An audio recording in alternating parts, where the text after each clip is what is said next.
Ebola outbreak in the U.S. has become a top priority. Here in New York, the focus now is on preparedness. CBS News' Don Champion joins us live from City Hall, where the mayor is expected to have a meeting today on the city's plan. Don? Well, that meeting is described as being an interagency meeting on Ebola preps. Now, while the mayor and other local and national leaders say there is no need for panic over Ebola, they do say now is the time for preparation. New temporary rules at New York's two biggest airports. This weekend, the CDC will begin screening passengers arriving from West Africa.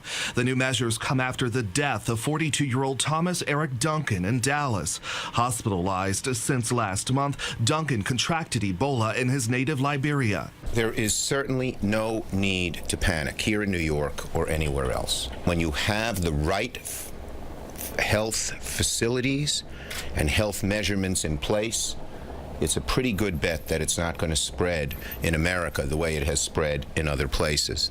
At Newark and JFK, if a person has traveled from Guinea, Liberia, or Sierra Leone, they'll be escorted to an area set aside for screening. They'll be observed for signs of illness and asked a series of health and exposure questions. Then their temperature will be taken with a non-contact thermometer.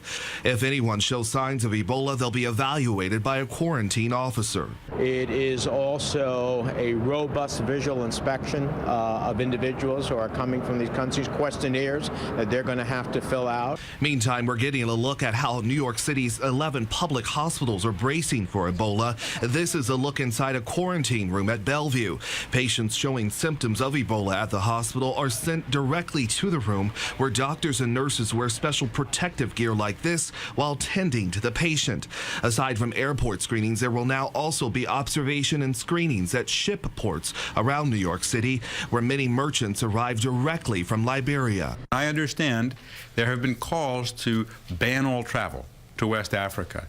If we make it harder to respond to the outbreak in West Africa, it will spread not only in those three countries, but to other parts of Africa, and will ultimately increase the risk here.